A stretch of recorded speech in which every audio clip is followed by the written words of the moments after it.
Hello, everybody. I am back again.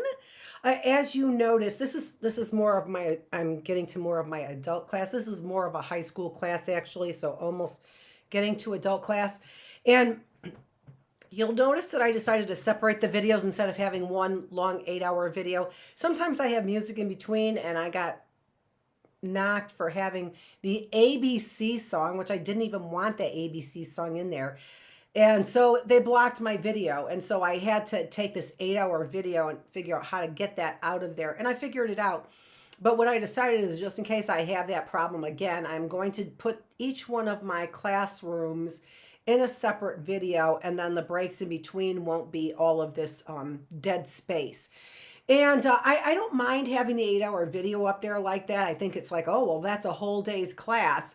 But if I were looking for something, I probably wouldn't want to go through a whole day's class. So I'm trying this, and let me know if you have any comments or questions, or anything about what we're talking about, or want to get some of the PDFs that I have, the PowerPoints or whatever, a copy of some of the worksheets that I had for earlier in the morning. You can always email me, and my email. Oh, how'd that happen?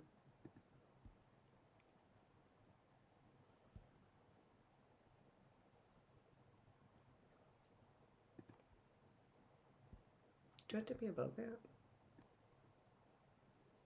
There we go. So Dr. Feravich, if you didn't see that, Dr. Feravich, F as in Frank, ERA, V as in Victor, ICH, at healthymindbodyspirit.net. So email me any of your questions, or again, if you're looking for copies of the PDFs or the worksheet handouts or whatever, just let me know and I will get them to you. As I've said, I am trying to get this up and running. And so I am not up and running as fast with everything up as I would like.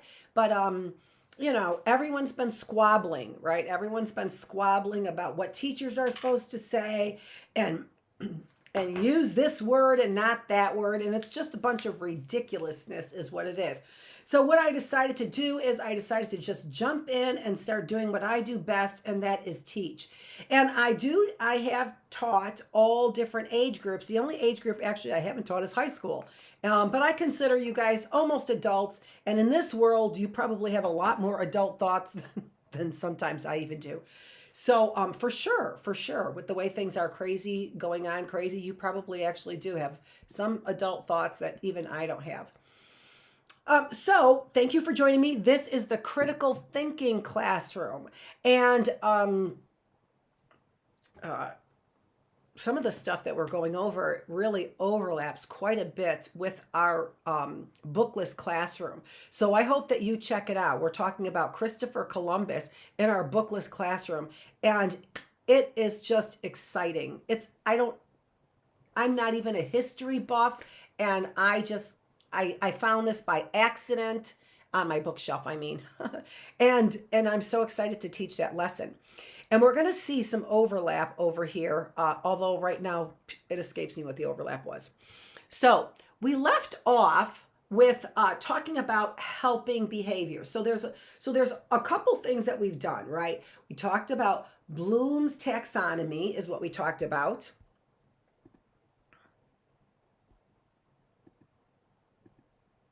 There we go. That's where we talked about Bloom's taxonomy, and then I showed you a video on helping behavior.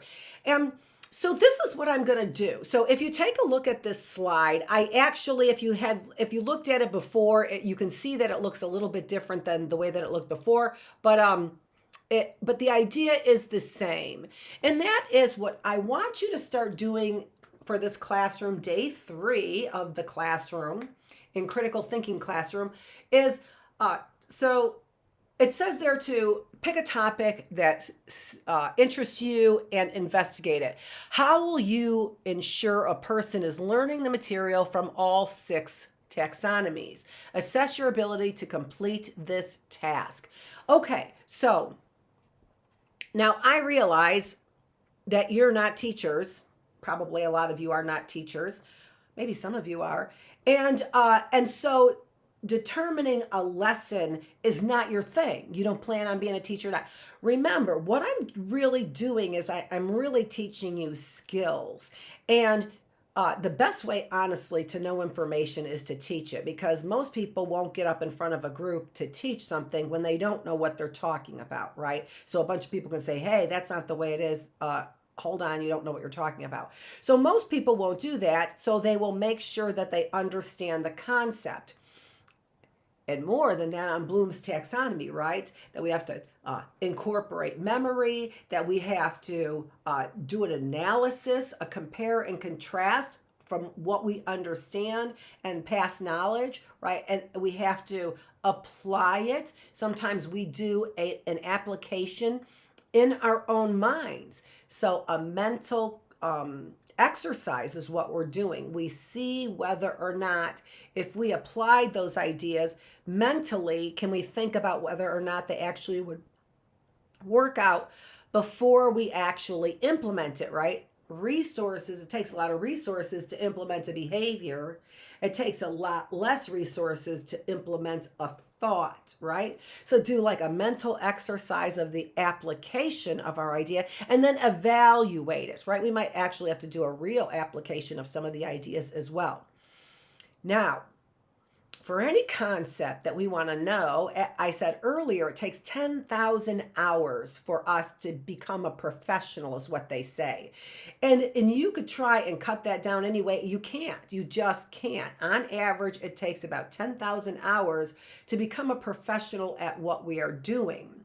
And so along the way, we're learning things, and we need to be applying this Bloom's taxonomy to judge the effectiveness of what we are learning, right? We don't need to be filling our minds with misinformation, and it's very dangerous to our own minds to do that. Because we end up then distorting all kinds of things. I was talking earlier about taking books off our shelves and changing our history to be more patriotic. And what that does is it truly loses the complexity of every lesson that we have to learn. How could we learn a lesson from history if we don't know the complexities of that person and that event? And that all takes time. The historian that looked up Christopher Columbus, for example, Todorov, for this book that we're using for the Bookless classroom, I'm using, not that they would read this at all, it's much younger, is Todorov's book, The Conquest of America, which is about Christopher Columbus. And in this day and age, we would have people debate whether or not Christopher Columbus was a good person or a bad person, or if we should have statues and days to honor Christopher Columbus without ever even knowing his history. And seriously challenge yourself before you open up your mouth and make those kinds of assertions and rules, right? If you don't even know what is contained in, for example, these books. Because to me, this book makes Christopher Columbus look like an amazing, unbelievable, out of this world moral hero to me. And this is not from a perspective of patriotism. It is a perspective of real life events based on what Columbus said, writings that he literally wrote, letters to and from, those kinds of things. So in all kinds of ways, what we are doing in the classroom is we are trying to examine things using Bloom's taxonomy.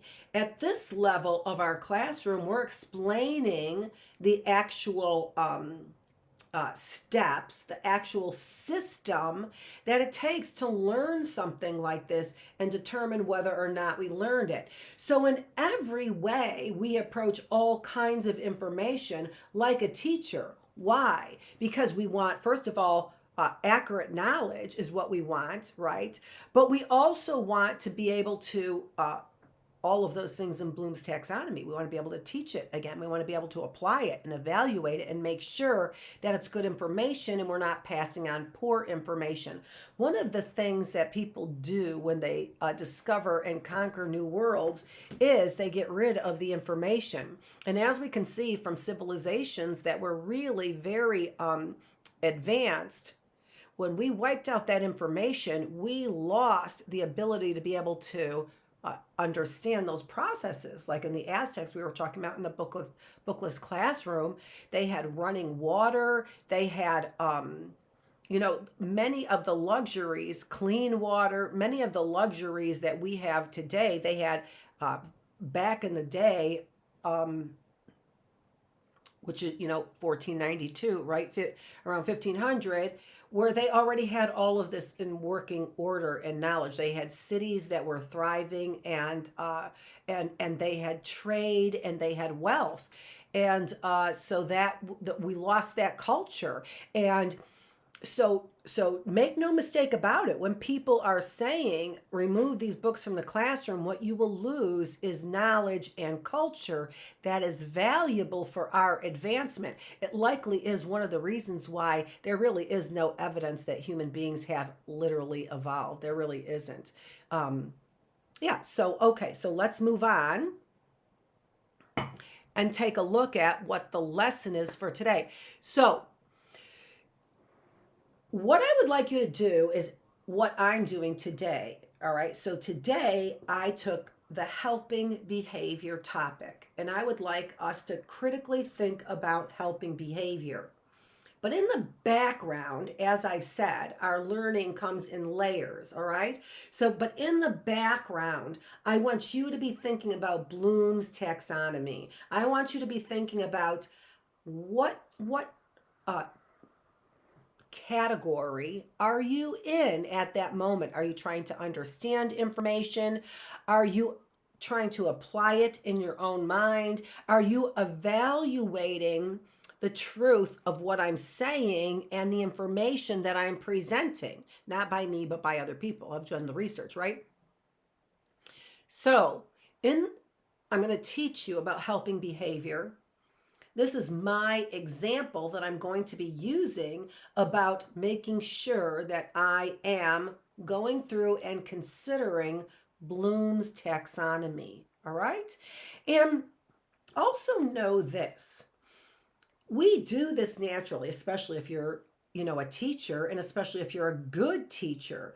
We do this naturally where we are I have mints in my mouth, where we are applying the information mentally and then in reality, because we're teaching the information, right? So we are literally applying it. Before we can apply the information, we have to understand the information. We are all the time pulling information out of memory, right? Past knowledge. I went over some of my files that I had on some of these discs that I just recovered, actually. So some of my hard drives that I've had for years, and looked at, actually opened up as I was doing some of the research here. I had to go and look up some of the past research on helping behavior that I had put together. And I was looking at, actually literally, because I was looking for the case that I wanted to present here today, which is the Kitty Genovese case. And what is so extraordinary about this case is that, so I'm looking this up, and there are no coincidences, and some of them are divine, although not all of them are divine. Her murder anniversary was yesterday, March 13th. I couldn't believe it. I literally went to more than one resource to see if it was actually true. And so what we are trying to do here is we are trying to piece together all kinds of information so that as I'm teaching, I am also learning and understanding and applying and evaluating and comparing and contrasting and noticing, right, some of the differences and some of the similarities, and noticing that the date I was looking this up, which was yesterday, was literally her anniversary, the anniversary of her murder. And all of this is just such a wonderful example of using Bloom's taxonomy. So, helping behavior is my example that I'm using. I am not going to point out the categories of the taxonomy for you. I'm going to present this information so that it is fluid. I'm presenting this information in a fluid way so that you understand it. And in your background mind, you are considering Bloom's taxonomy. Okay? All right, let's get started. Now, we're starting on helping behavior, as I said. And so, if you recall, the video that we had left off with on Thursday was the video of an individual who was on the stairs, a few different individuals.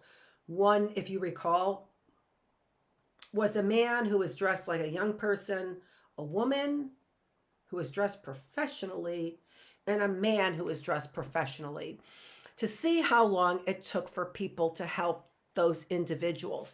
And what we noticed was that the circumstance often lended itself to the likelihood that more or less people would help, right? How you were dressed, where were you, right? Although here, obviously on a professional, looked like a courtroom or something like that, a legal building, a government building, it likely was, right? Laying there on a government building. And does that tell you something? Would you say, well, yes, they were there at a government building, but had they been in the farmer's market, they would have had more help. These are the things that we want to think about and consider, right? Farmer's market. Would they have actually gotten more help? Now, it might make sense to you, and it makes sense to me, by the way. It does make sense to me that they would have likely gotten more help from the farmer's market than they would have in New York City. And in fact, that's where all of this started. All of this debate started, was whether or not a big city like New York in the 1960s and then 70s, when they were researching this and doing this, was this just simply a cold, callous city? And is that what happens? You just step over bodies and you pay no attention. And if that is the case from a big city, why? What is the mechanism by which we become those people, right? We are people who are made to respond to one another, to relate to one another. It's our greatest need. What is the mechanism by which we move from a helping society to a non-helping society? And if I were you, I would just take a looking glass to find out what's going on right now, and we can clearly see what brings us to a non-helping society, right? I mean, or at least have some really good examples of what could bring us to a non-helping society. I have to take a drink of water.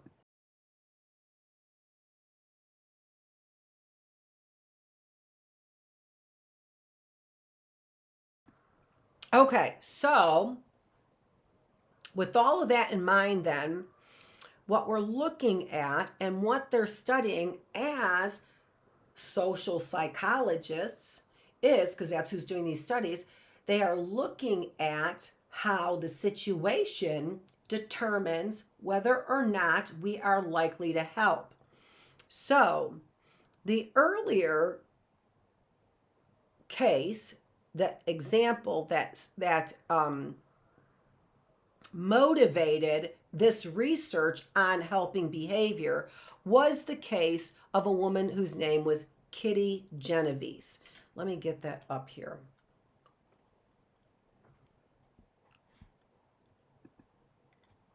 So here is an article on Genovese, and you can see here it says, so her shocking murder became the stuff of legend, but everyone got the story wrong.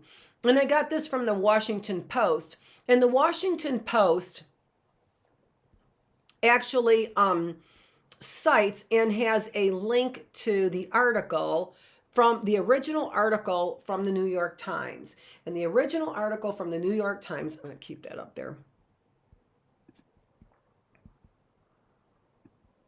says 37 people were aware of this murder. And oh, by the way, it just wasn't a murder, it was a rape that took place over 30 minutes. It was interesting. 30 was the word that they used. 30 minutes, around 30 minutes. 37 people saw this.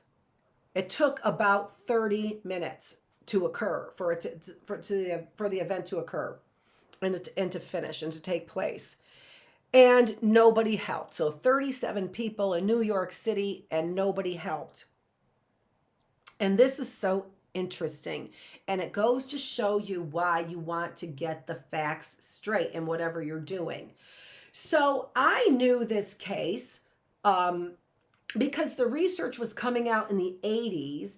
And I don't know why I was so interested in it, but as I was getting into college, it was one of the first things that interested me. So helping behavior and this Kitty Genovese case. So like a lot of other people that get into psychology, a lot of times we get in there to understand what motivates people, a lot of times to criminal behavior. I've heard that from a lot of my students as well. This interest in what motivates, and is it a nature versus a nurture thing, right? Is it our DNA that makes us violent and angry and upset, or is it a situation, right, that makes us that way? And that was really what was really being studied here, is what occurs to people specifically for this study by Darley and Latané were the researchers that did this in the 1970s, is that they looked at it. What specifically was it about New York City that would bring about this kind of crime where a woman is being raped and murdered across 30 plus blocks over 30 minutes with over 30 people watching this, and nobody helps? She ends up getting murdered. So she gets away from her assailant. Her assailant is frightened, runs away, comes back to the scene, and finishes the murder. Horrific. It's just horrific.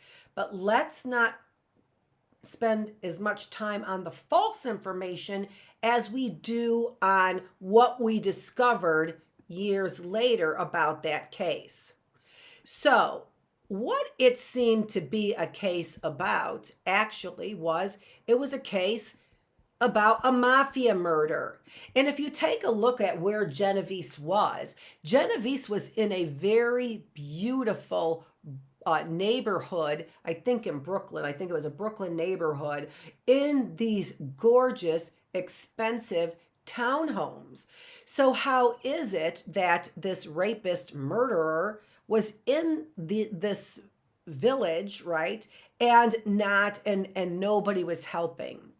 And so that's what the Washington Post is here. And oh, by the way, when I went to go click on the information for the original New York Times article, New York Times will not let you get any of the articles unless you pay for a subscription. And in this day and age where we have so much faulty data, it would be nice to, first of all, take responsibility for your own data, number one, and not be so stingy with your data. Figure out other ways through advertising or whatever it is to make your money. Don't make your money through your subscription prices. I get that you used to do that with the newspaper. Times have changed, and this world is desperate for accurate information. So you need to take some responsibility about making sure that accurate information gets out there. And in honor of Kitty Genovese and honor of Kitty Genovese's anniversary of her death. So now, I didn't even do the math on that. So 64, 74, 84, 94, 2004, 14, 24 would be 60 years. So 59 years, right? The Jubilee. No, Jubilee is 50 years, sorry. Okay, so 60 years next year. So the 59th year anniversary.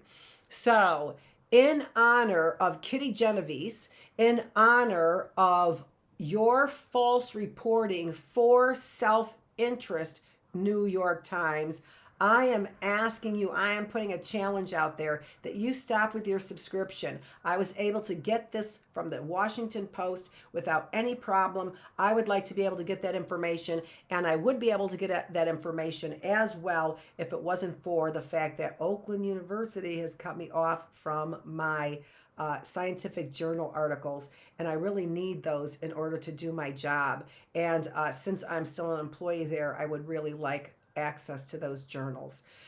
So I had to do like everybody else, and I couldn't read the New York Times original article that they had there and that they put out. Now, remember, we're talking about Bloom's taxonomy, so we got to look at this, like I said, in layers, and we have to look at this. Oh, stop with that. I mean it. And what we have to do is we have to look at then the layers of what was going on, which oftentimes we don't find out, we might not find out for years later. But people do know what happened. So already, what went on, what happened. So already what we have here is we have got suspicious, I don't think I've got that blown up all the way. There we go.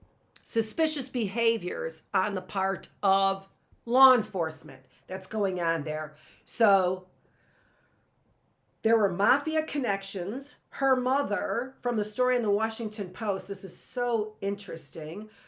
Which is the truth, is so much more interesting than fiction anyway. Her mother moved out of this area of New York because she witnessed a murder. Kitty stayed back and she was murdered. I don't know what the timeline is, but this is because I read the article, but I didn't memorize the article, so I'm not sure what the timeline was between when her mom left and when Kitty ended up getting murdered. And then another interesting thing was that her brother ended up taking a career in, he went into the military, is what he did, and got his leg shot off. And he did this because he wanted to do something to recognize his sister's life and the terror and aloneness that she must have felt at the end of her life. So he gave a tribute to his sister by giving his life to fight for this country. And in that, he lost his legs. And so what the article goes to lead you to think about is the consequences of this, of all this. So somebody got false information and led a life of helping behavior. I'm studying it and teaching you it on the anniversary 59 years later. So, hold on.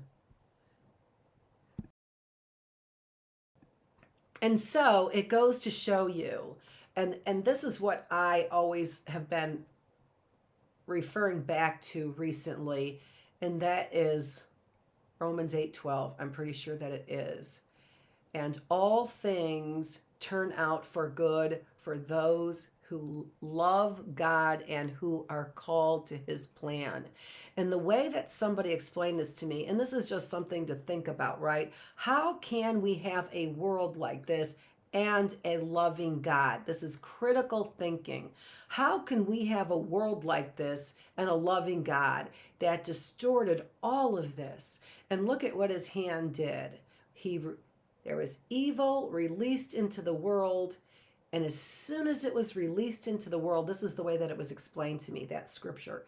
And as soon as it was released into the world, God made it for good. So there was an awful event. There was an awful assumption that was made about that event and the life of Kitty Genovese by her brother that it resulted in him losing his legs. And if you hear him tell the story with such reverence that he has for what he was able to give back to his sister's memory, all it can do is give you goosebumps. And then contemplate that human spirit, contemplate the value and the strength and the resource that human spirits must be. And you might also want to contemplate then how this world, and in particular, I always say the top 1%, is trying to diminish our spirits. And also the movement for atheism is trying to diminish our spirits. If we have a creator, we better acknowledge that creator, because look at the wonderful things that he has done. And it would only be in our best interest to find out the truth in that. And so when I bring you scripture that's just, thrown in there, we have got to digest all of this information on all different kinds of layers. That's why we don't have an English class in this classroom and a history class in this classroom. We have thinking classes in these classrooms at all different levels, right? So we can find out the truth, because truth is not relative. That's what critical thinking is about. When we evaluate something, some things are better and some things are worse. Some things are better for all humanity. Some things are worse for all humanity. Some things are better for me and some things are worse for me, right? Those are the things that Bloom's taxonomy is helping us evaluate. Okay? All right. So look into that on your own time. Check out that Kitty Genovese case, which we have an anniversary yesterday of her death, 59 years yesterday. And take a look at that case. And then the interesting thing about that case, you can get the report from the Washington Post, not from the New York Times. They give you 3 look-sees and the end. And oh, by the way, my 3 were the same article. I had to go back to it and reference. It's like, oh, time number 3, you're all done. Whatever. All of these things are valuable, right? They're all valuable, for learning, for the growth of the individual. All these things are valuable. Thinking of another scripture quote that uses that. The teaching is all for your value, but I can't remember what it is right now. Anyway, but it's way better than what I just said. All right, so check that out.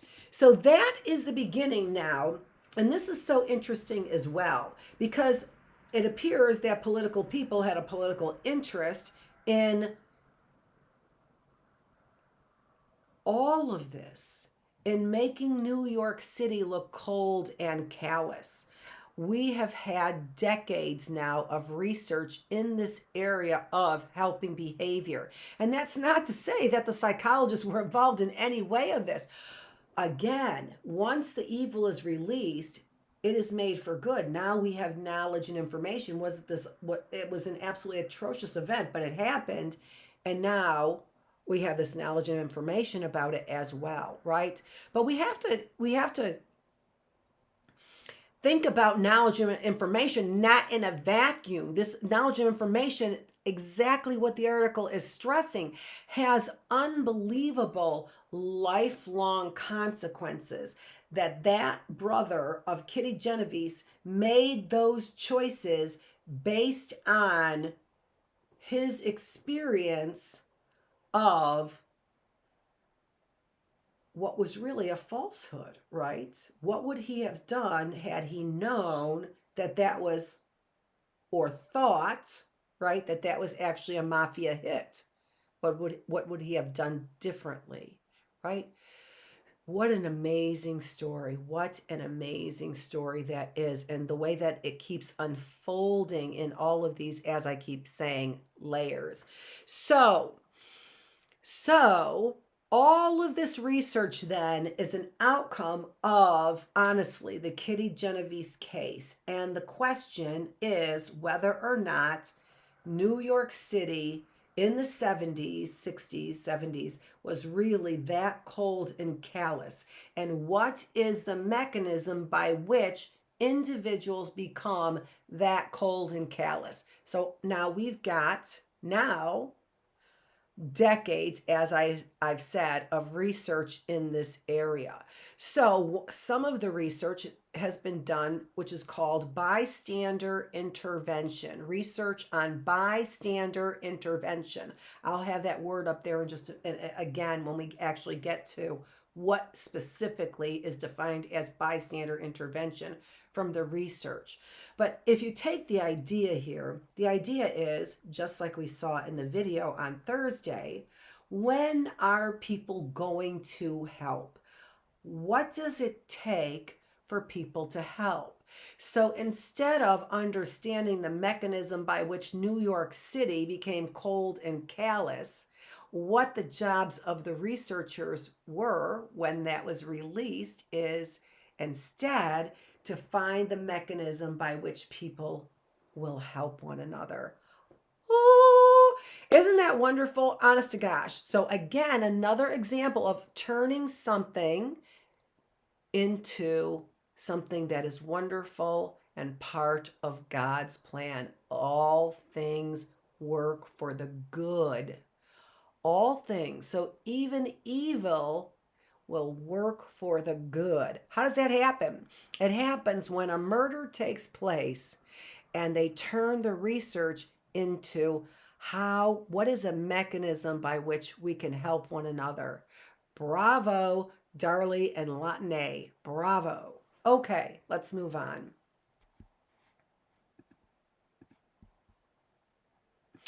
So, all of that to give you an idea of what you can be doing, and my helping behavior is going to be an example of that. Okay, now what I wanted to do is not that. I want to show you another video. This has no audio to it, so you're not going to hear anything, okay? And it's only a couple minute video, 2.5 minute video, something like that, with no audio. But pay attention to the time and pay attention to the situation. The variables is what we call them as scientists, right? The factors, if you want, right? The factors that contribute to when this person gets help and when this person does not get help, because that's what they were studying. They were studying those factors. All right. So this is called a smoke-filled room. And yeah, I think that's good.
Okay.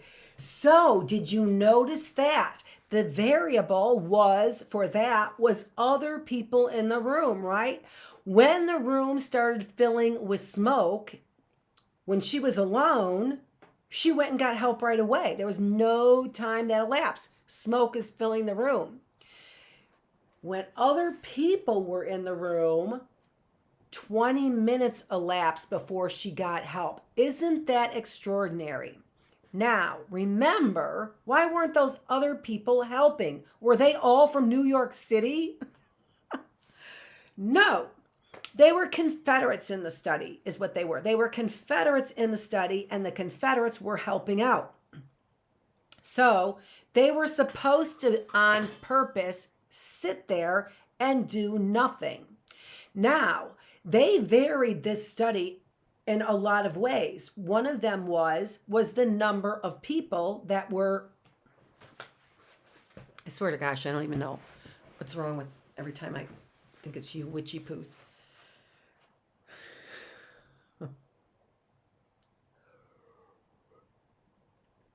They are putting frogs in my throat. I don't even know where these frogs are coming from. I don't have them all day long, and then all of a sudden I get on here and I get these frogs in my throat. No, I have them sometimes. Anyway, so what they did was they varied different factors in the study. So what if I had one person there in the room? So when she was alone, she went and she got up and she got help right away, right? And we see the variations with the person with epilepsy too, or looking like they had a seizure. There was another study that also where somebody sounded like they had an epileptic seizure. So a lot of different variations of the same study to determine whether or not different circumstances will motivate people to help more or less, right? We're looking for the mechanism by which people are more likely to help. And what they found out, very valuable, was that when there are more people around, people are less likely to help. That is called diffusion of responsibility. I'm going to write that down because I want to put some of these. Sometimes I think of these words and then I want to put up a chalkboard where we've got the word and we remember the word. Ability. Okay, so diffusion of responsibility. So they did it with one person in the room, 3 people, 6 people, so bigger room. And they didn't see a whole lot of difference once you got past 3 people, 3 or 4 people. So if you had 3 or 4 people, you were waiting there 20 minutes to help. If you had one person there, you waited a little bit less time, right? But you were the quickest when you were all alone. So that was some very valuable information that the researchers picked up by observing behavior and then describing the behavior. That's what they did as scientists, right? So we were talking about that when we were talking about understanding behavior. What do we do? In the taxonomy, Bloom's taxonomy, and understanding behavior, we observe and describe. So that's what the scientists, Darley and Latané, were doing. And this a lot of money to have the signal. And my guess is, yeah, there, I've got the signal back. Okay, all right. Every time I say something, all of a sudden it kicks in. But I have to keep saying it. Okay, so I lost my signal and it's back again. Diffusion of responsibility. So the more people we have, but we tend to see no great change beyond 4 people. So it looks like if I have one other person, I might discuss. I might like, hey, do you see the smoke? But if that other person were a Confederate is a helper in the study, somebody who is helping in the study, who was told maybe not to talk to the person at all. Well, then if I turn to say, hey, did you notice the smoke? And that person goes, Well, that's a trained response where most people wouldn't respond that way, right? So what's interesting is we're trying to decipher what kind of information we're getting from what we observe and describe so that we can have a better idea of the mechanism by which we motivate helping behavior. But in the meantime, we're manipulating circumstances in ways that are sometimes unrealistic. How many times are you ever going to be in a room that's getting smoke filled with that many people, 6, 9 people in the room, not doing anything? That's a contrived lab experiment that doesn't happen in the real world. Why do we do that? Well, we create these extreme situations to be able to check the box. Did they help or not? With 1 person or 3 person. That's all I want to vary is the 1 person or 3 person. Keep everything else the same. Nobody looks, nobody says anything, nobody engages, because that would make this experiment different than this one. The only thing we change is not the words, not the scene, not how fast the smoke rolls in. We only change, do we have 1 person or 3 people? All right? That's what we try and do in science is we try and control our factors, our variables, especially in social science, so that we could see how the situation impacts individual choices, right? Very clearly. Only the numbers were hopefully changed or manipulated. 1 person in the room, 3 people in the room. Okay? All right, so I hope you're kind of following along. Go back and re-listen if it's kind of a little hard to follow. All of this is examining the scientific evidence that we have for helping behavior. So some of the things we're talking about in scientific terms. We are learning about science in our Bookless classroom, a little bit more about science in our Bookless classroom and how we look at things scientifically, all right? And we're doing that here too with Bloom's taxonomy, just at a higher level, okay? So diffusion of responsibility is when there's more people here, I'm less likely to help, which seems a little counterintuitive, doesn't it? Counterintuitive. Against my natural intuition. I would think more people there, more likely to help. More people there, less likely to help. That's incredible finding from this Kitty Genovese case.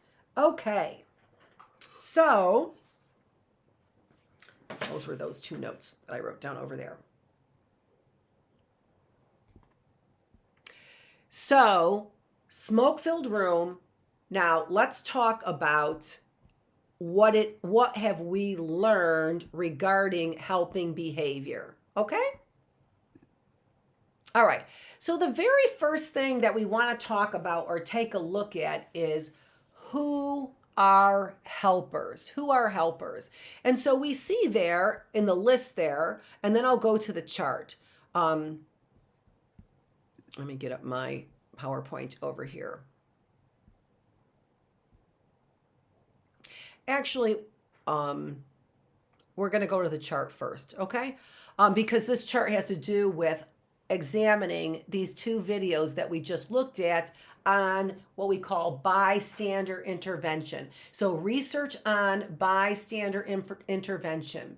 Okay, so what we see here is in the chart, we see a line that is green. The line that is green are... oh, geez, I can't read what that says.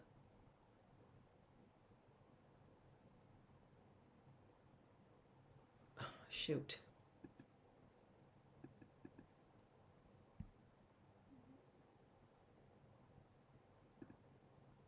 There we go. Okay, let me there we go. I can see it now. Okay, participants who believed they were the only bystander. It's what I thought it said, but I wasn't sure. So the green line is participants who believed they were the only bystander. The red line is participants who believed there was one other bystander besides themselves. Okay, so one other person. And the blue line is participants who believed there were 4 other bystanders besides themselves. And so this is a good way to take a look at this, because what we said was there wasn't really much of a difference when you got beyond 4 people. But we can see when there's one person and when I'm the only bystander. Let's take a look at that chart a little bit more closely to see exactly what we're measuring. So we're looking at the number of seconds that elapsed from the start of the event. In this case, it was when somebody heard somebody, because that's actually what the study was somebody hearing over a microphone that somebody was having an epileptic seizure. So how long in seconds did it take for somebody to get help? And so there you can see the point at which the victim's voice was no longer heard. So the person began the seizure at 0, right? You heard the seizure, and now the person was no longer heard at about 70, 80 seconds, something like that, 75 seconds probably. Okay, and then what were they measuring there? It says cumulative percentage of participants responding with help. So on the horizontal axis, it's the number of seconds that elapsed. And on the vertical axis there, where the scores are 0 to 100, we are taking a look at the percentage of participants that actually helped, right? So in that green line, we can see that help occurred when the person was by themselves almost immediately, right? So you can see that after it didn't even take a minute, and these individuals were responding. About 88% of individuals were responding within, or 80% within the first minute of hearing this, they were responding. So about 20% were responding at about 10 seconds, 30% maybe at about 45 seconds, 40% at maybe 50 seconds. So you can see how you can read that chart, right? Take a look at the red line, and you can see there then that they were responding a little bit slower, but they only had one other person there. So a little bit slower, and it looks like it took them to fully begin to respond about 130 seconds is when you've got the fullest amount of people responding. The fullest amount of people responding in the second condition, about 82% there, where 100% of the people responded when they were in the condition all by themselves, right? They responded and went to get help. In the second condition, when there was one other person, and remember, the other person was a Confederate, so they were there to act like nothing's going on. 82% responded for help, but there were still 12% or 18% of people who did not respond for help. In the blue line there, when you had 4 or more participants, you can see that only in about just over 60% of the cases, individuals responded for help. So that really is significantly lower than when we had 1 or no participants. We actually didn't get anyone to respond for help in about 39, almost 40% of the cases when there was more, when there were 4 or more people there. So now we know that we are more likely to be motivated when the responsibility is all our own, when there is no diffusion of responsibility. So the question there is, who is likely to help? And who is likely to help is, first of all, based on numbers. The fewer people that there are to diffuse the responsibility to, the more likely you are to help. All right, so let's go ahead and take a look at some of these other conditions. We want to know who's likely to help, and if we find out who's likely to help, then we are more likely to find out the mechanism by which we can get people to help. Let me show you what I mean there again, all right? So what we have there is we've got religious people, right? Religious people are more likely to give. So we know this. We could describe data. We ask people whether or not they consider themselves to be religious, and then we find out that religious people are more likely to help. I don't feel like I've got my sound going on very well over here. Maybe I better pull the microphone closer to me.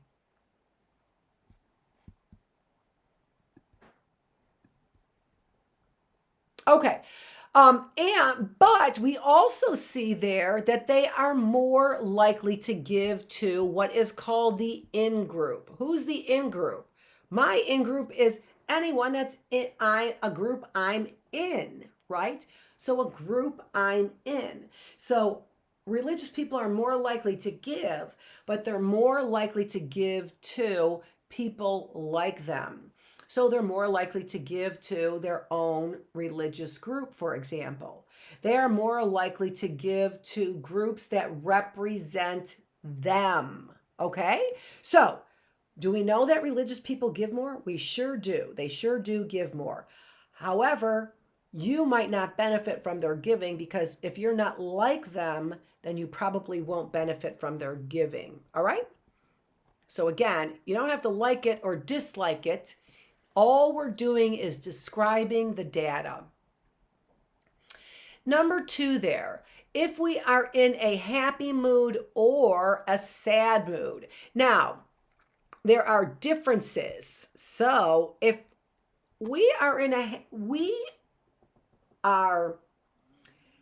not likely to disturb our happy mood. Now, this is very interesting because happy people are more likely to give.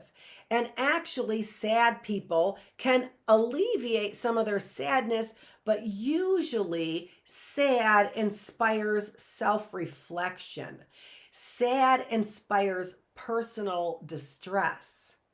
And so when we are distressed, we are not likely to help other people. If we are generally a happy person, we are more likely to help other people. However, and see all the variations that they study this and all the layers that we get. If I'm in a cheerful mood right now, I might not want to bother disrupting my cheerful mood, right? And so if I see I'm on my way to the bank to go cash in or wherever you cash in your lottery ticket, right? So you've got a winning lottery ticket, and on the way to go cash in your winning lottery ticket, you see a homeless person, right? Now you are in a cheerful mood, ready to go and get this lottery ticket paid off. You don't want to stop or interrupt your cheerful mood with your sadness. And in fact, even after you collect your money, you might avoid that homeless person because you don't want to wreck your happy mood. So do you see all these variables that can instigate whether or not you're willing to help, and how we need to evaluate the situations and kind of then play them out in our minds, apply them in our minds to see why a person who's happy might not help.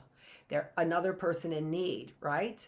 So a homeless person who's in need, I'm going to collect a bundle of money, yet I'm still not willing to stop and give that homeless person $5.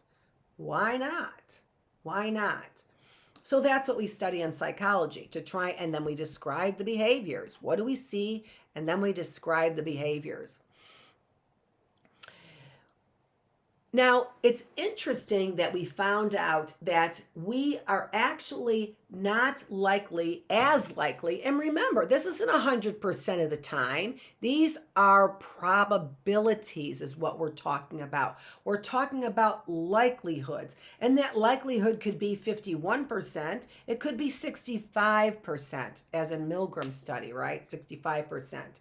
So we're talking, but that still wasn't 100% of individuals who submitted to the authority, right? It still wasn't 100% of the individuals.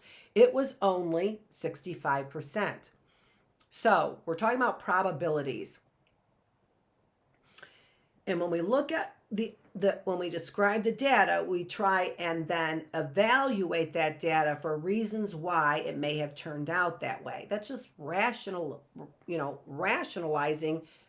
your findings. It's not changing your findings. It's trying to understand your findings, right? Understand the findings.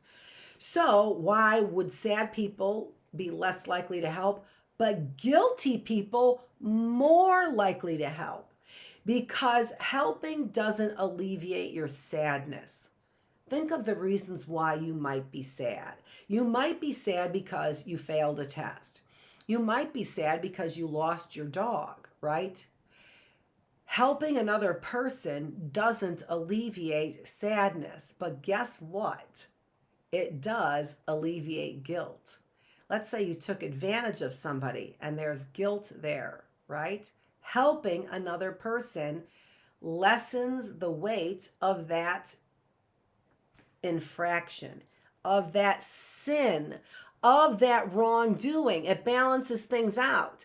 Helping doesn't balance my sadness out, but doing something good after I did something bad, that does balance my guilt out now, doesn't it? So guilty people are more likely to help. Maybe that's the reason why my boys hated it when I made them feel guilty, because they didn't want to help. I think that's exactly it. A light bulb moment. Okay, and now we've got large cities versus small cities. And actually, this might actually, I'm looking at my notes here too. This actually, I forgot to tell you about the guilt, about the study about the guilt. Catholics were more willing to donate money prior to confession than after confession. Why might that be?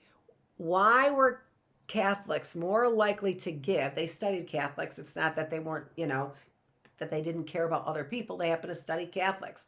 And they found Catholics. So if I had somebody who needed help right outside the church, right, confessional area, right outside the church, we would have somebody there who would be in need, right? Can I have $1?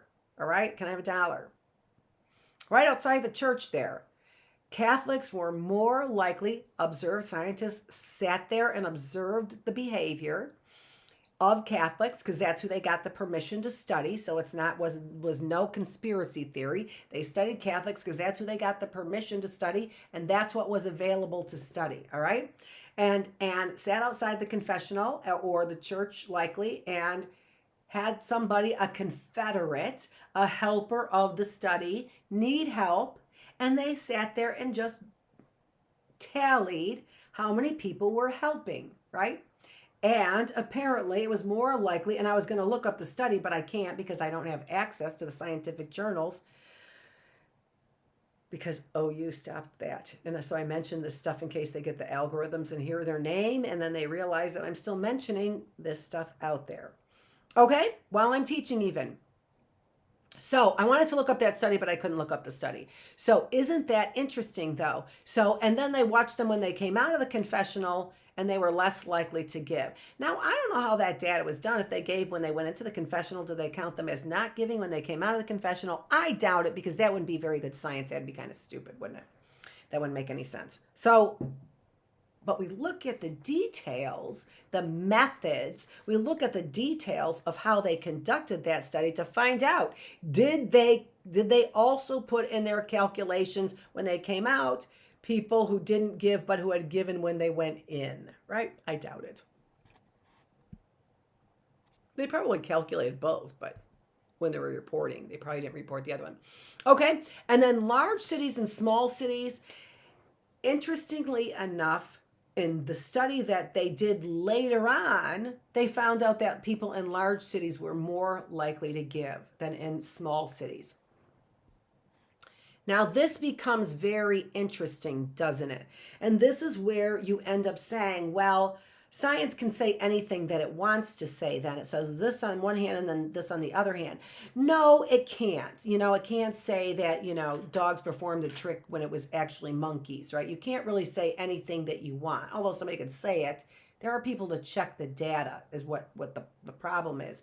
So science can't say anything that it wants to, but they can determine what they are studying, right? So it depends on what these scientists are studying is going to depend on what the outcome is. So if I am measuring helping behavior as, for example, how much money I'm willing to give to charities, then maybe I can find, if that is my measure of helping behavior, that people in larger cities are more willing to donate money. Maybe they donate to the museums, for example. Maybe they are larger tippers, for example. Maybe they donate to the universities or the hospitals, those kinds of things. And so it depends on the measure.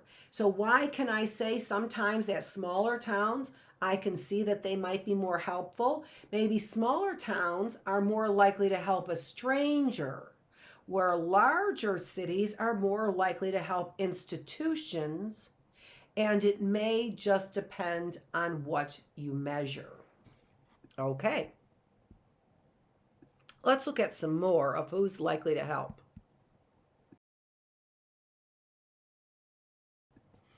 Okay.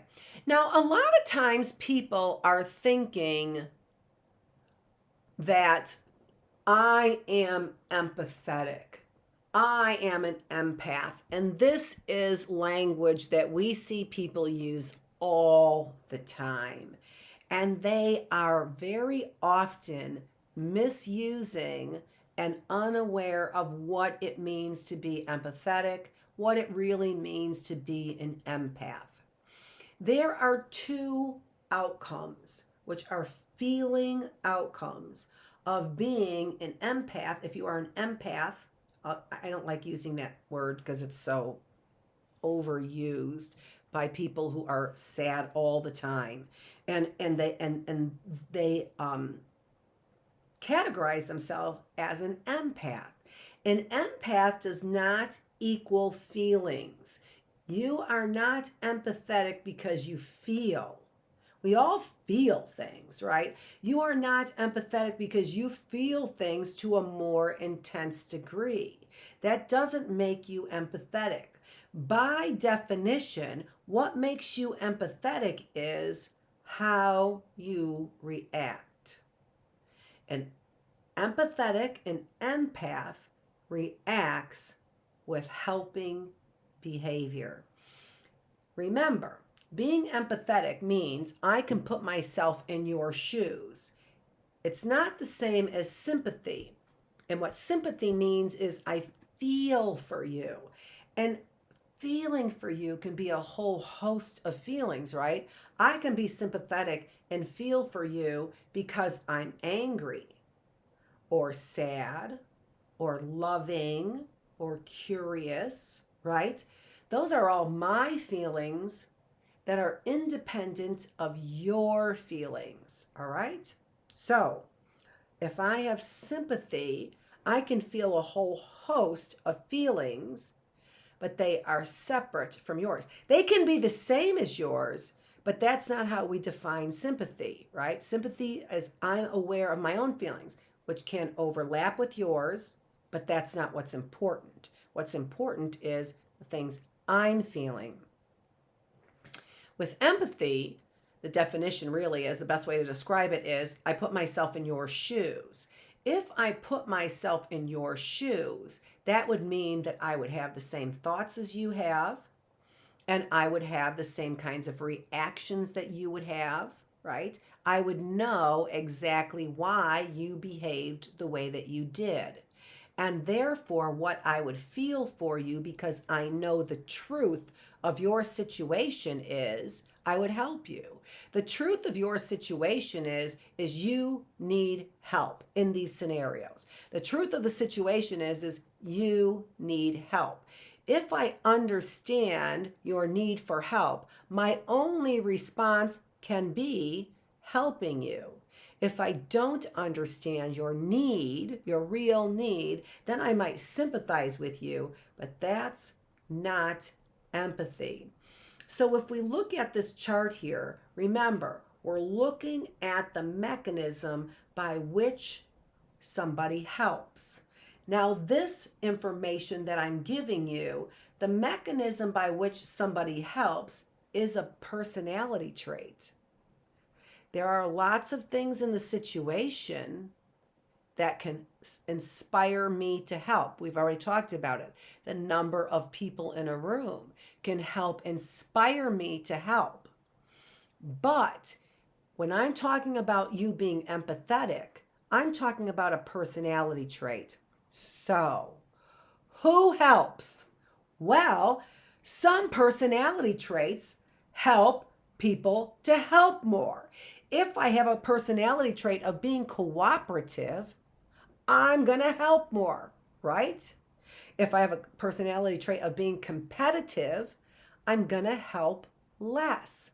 So, these are called individual differences, is what they're called. Individual differences. So let's take a look at another slide here. And then we're going to come back to this one.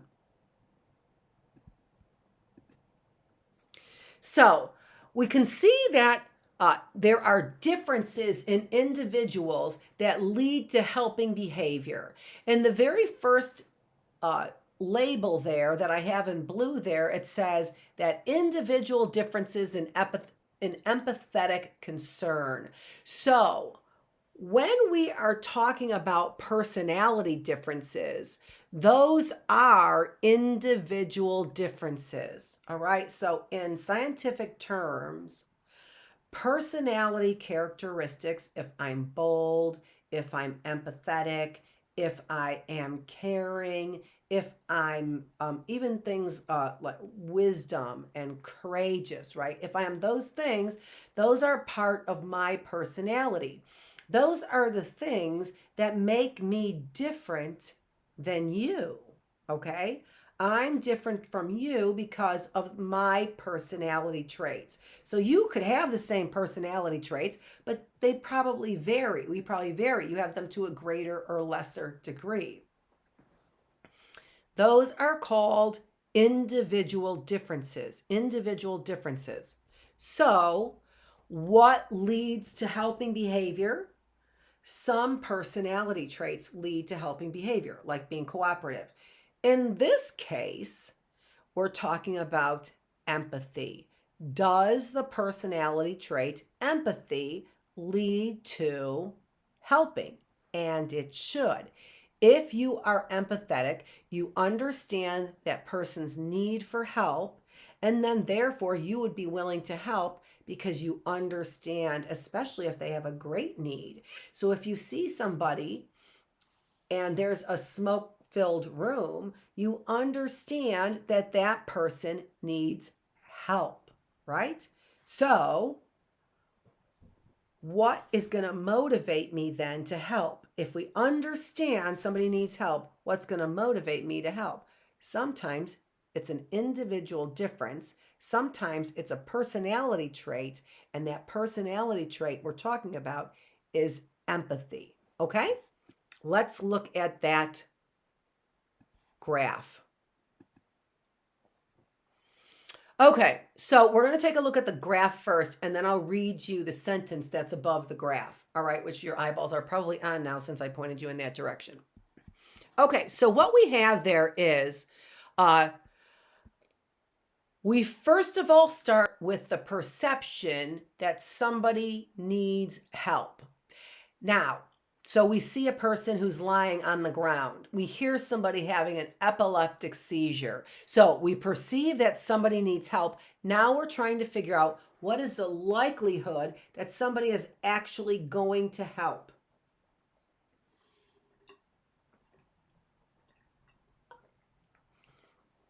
So the first case is, I had to take a drink of water. So the first set of boxes there are, did you adopt another person's perspective? Because that's what empathy is, right? If you adopt another person's perspective, you feel empathy. If you do not adopt that other person's perspective, then that person's need for help is going to cause you personal distress. That is the next box. So right there, it is key to helping behavior. If you really are an empath, then when you see that somebody else needs your help, you will not become personally distressed. That is the difference. The difference is the emotion that you feel. That is what is going to lead you to helping behavior. The emotion that you experience is based on whether or not you are capable at that moment in time of taking the other person's perspective. That's the definition of empathy. So for you to feel empathetic towards somebody, by definition, you have to take on their perspective first, okay? And then what we see there in the chart is, I'm getting mine.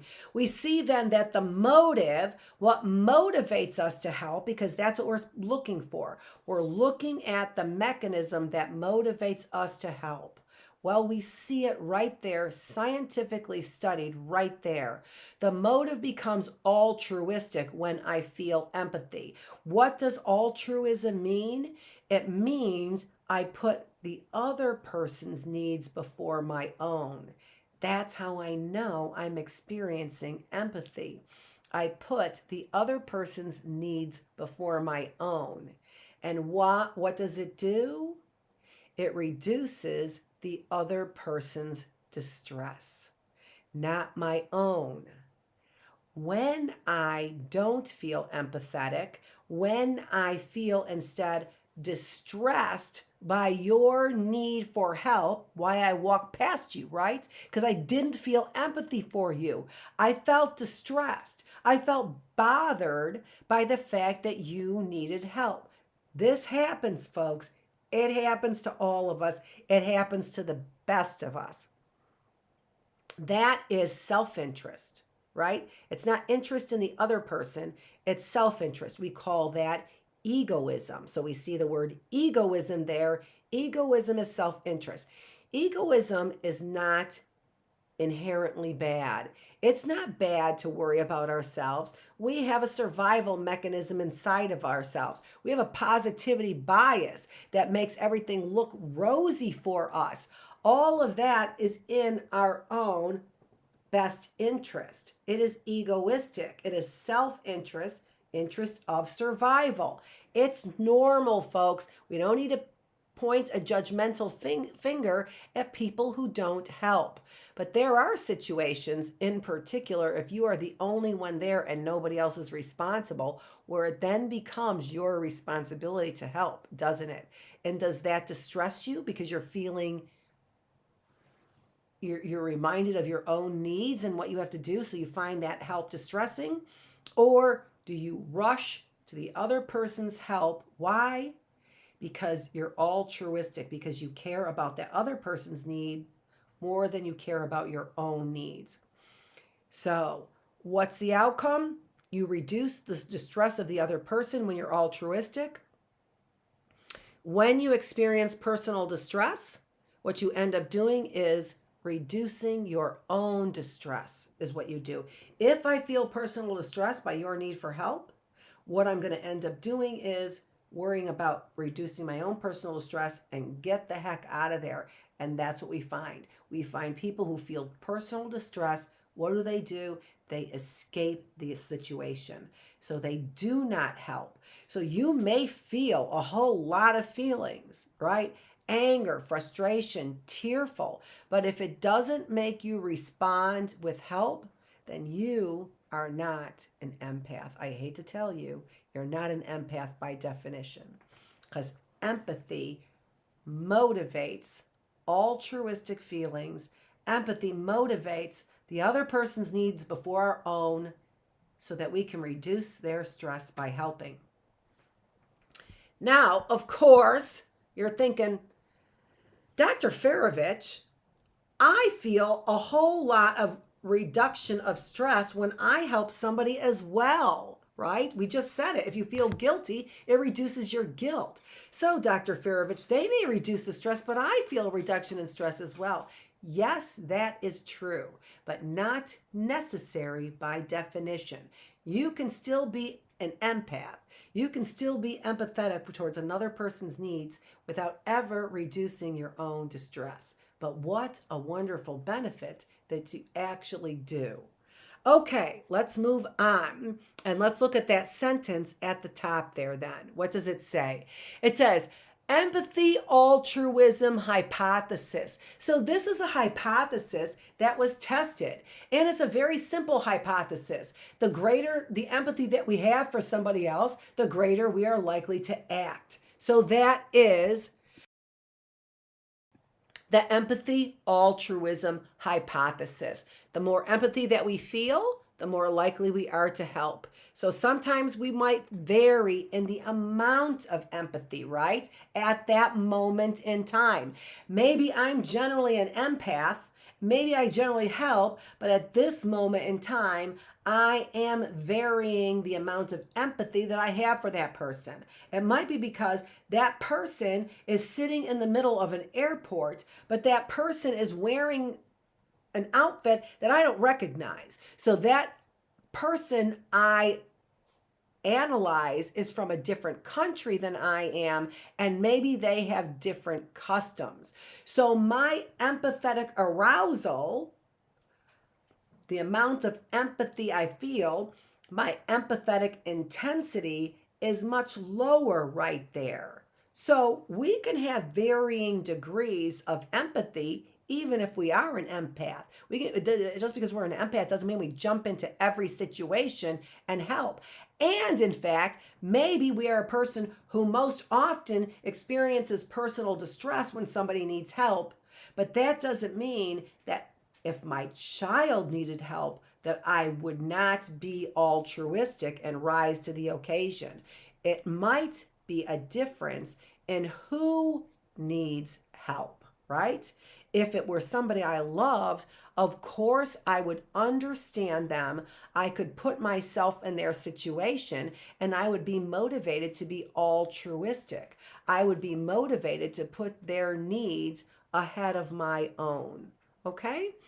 All right. So that looks like a really good place to stop right there. And we have only 6 more minutes, but I have gone on ad nauseum without a break. And so we're going to stop there.